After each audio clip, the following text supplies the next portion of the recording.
Alright, so I'm back here at the southernmost attraction on Zeeland. Yeah, this is a burial mound.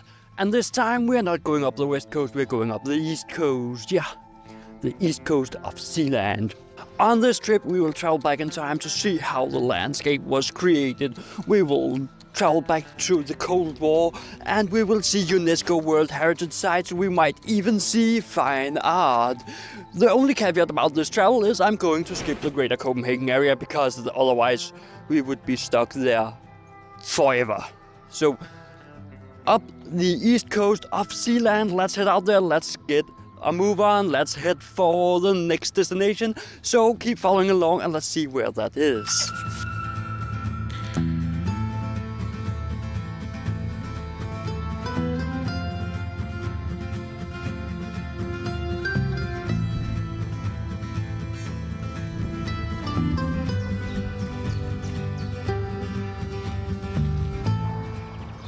Our first stop is this.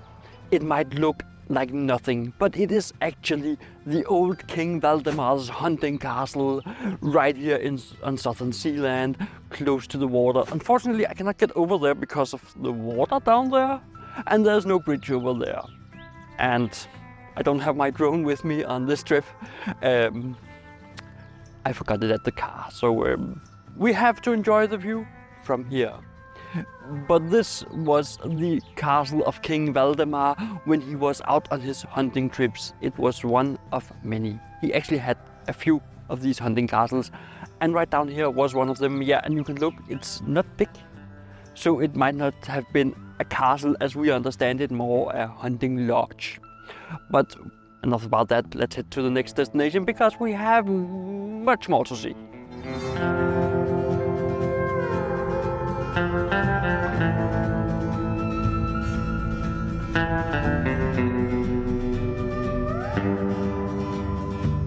And the second stop here is this beautiful Jungshovede Castle. There's nothing left of it, but it actually has a very rich history, which is on the signs. It's a great place to stop, and I actually like it here. It's great, beautiful nature, and one of the most beautiful locations for a church, which is actually right over there. So yeah, Jungshovede Castle, it's our second stop, and I will recommend that you come by here and visit this beautiful area. Just look at the landscape behind me. It's stunning, and you can watch out into the bay, out into nature, and there are very few people out here, so there is a chance of listening to nature and hearing the sounds of the birds, the sounds of nature as winds hit the leaves, and these kind of things. And I urge you to look at the priest house down here, because right next to the church is this beautiful little old building, which is the house of the priest, and it is, well, certainly worth looking at. Just remember, don't walk into the garden because it's private property.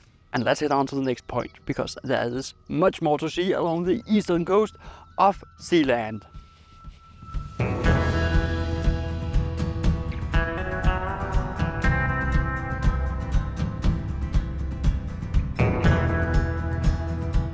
I've reached the small town of Praster, or Priest Island.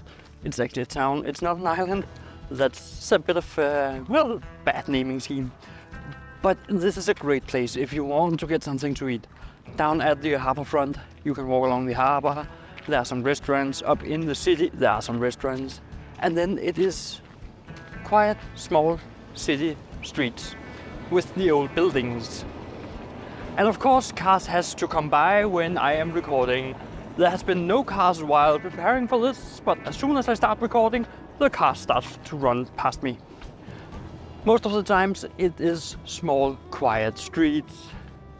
There is a main street, it is not as much the old buildings, but well, there are a good pizzeria up there. So make sure that you swing by Præstø if you want something to eat. And a little bonus info on the way out of Præstø when you are heading north. There is the Thorvaldsens collection. It's unfortunately not open today. As far as I have understood, it's only open on Sundays. but I will include a link in the description for it, so you can check it out yourself if you are in the area. But let's head up to some more spectacular nature and something special I have in store for you.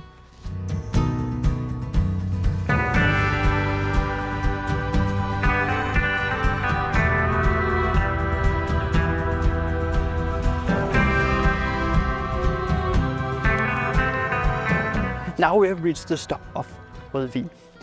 And why is that so special? Because from here you can sail out and look in on the next place we're going to go. So if you know this area, you know what we're going to be looking at. Otherwise, this is a great little town to see the vacation side of Denmark. It's a great little town for an ice cream before we head out to the next location. It's just a cozy little Danish harbour town.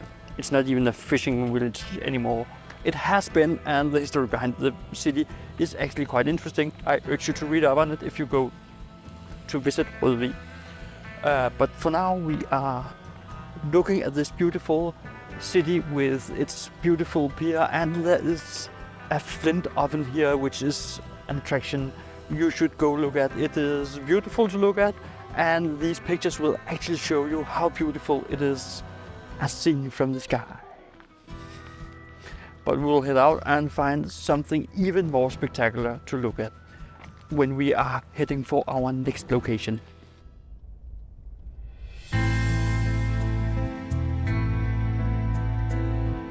The next stop is the Højrup Church, and since I'm on a budget, I'm not going to pay the 50 Danish crowns to park there for half an hour. But if you're not on a budget, I urge you to visit the Højrup Church, or if you're on a bike, it is free to park a bike there.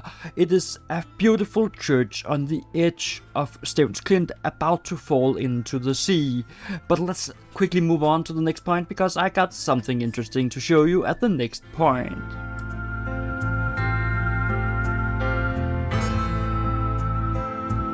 Right behind me is the Stevns Fortress, and I want to show it to you, but for that you have to subscribe and click that bell notification icon so you get notified when my full review of that site comes online. But for now we are headed further on, because the Stevns Fortress is for another day with a full review in depth with this museum.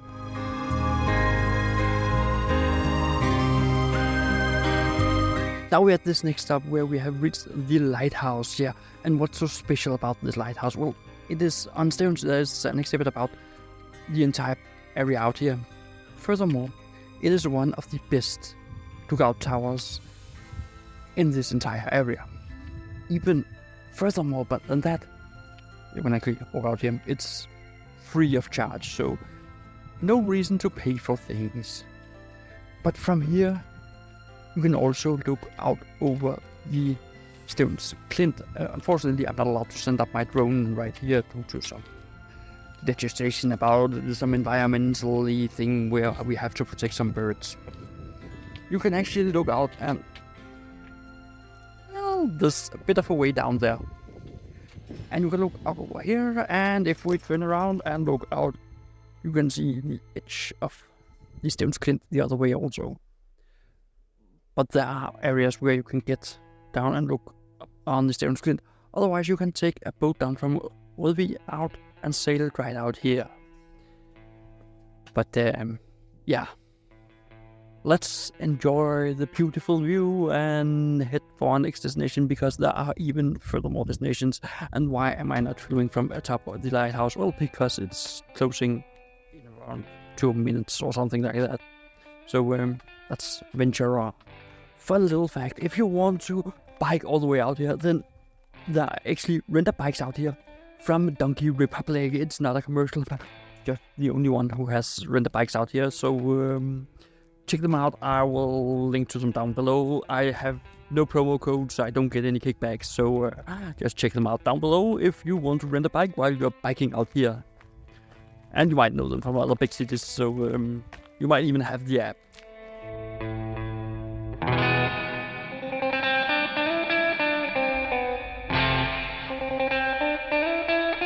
We have reached this stony beach along the Chalk mines.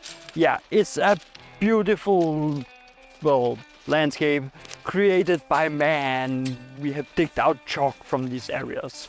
But it's a beautiful landscape, and I warmly recommend that you come by here and take a stroll along the beach, look at the cliffs.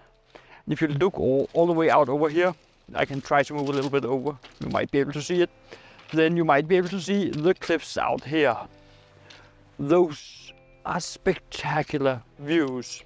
Unfortunately, I may not fly my drone here due to some birds that we need to protect, so still no aerial shots, but enjoy the shots I have taken from out here as we continue to our next and maybe final destination. Time will show.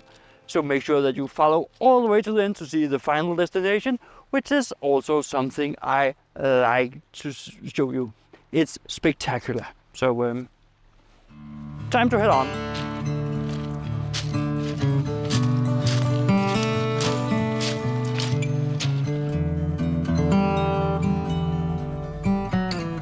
If you're up for a relaxing walk, then out here in Solgårdsparken or the Sun Farm Garden, Solgårdsparken are right down below.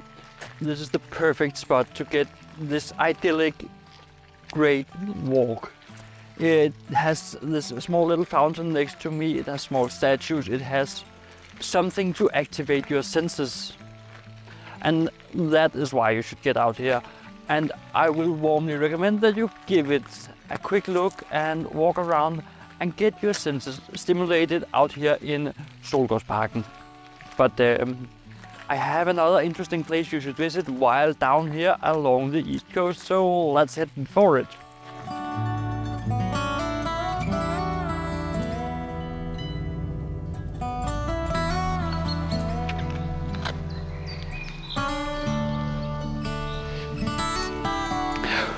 And we have reached Rødvig Castle, one of the most beautiful castles. Unfortunately, we cannot get in there, but we can enjoy the beautiful castle garden. And that is why you should come here, to visit the beautiful castle garden. And, well, the next episode, right over here, we continue on the other side of Copenhagen, because the next couple of, well, attractions are in Copenhagen. So check out the next after Copenhagen right there. So we continue on the other side of Copenhagen. See you there.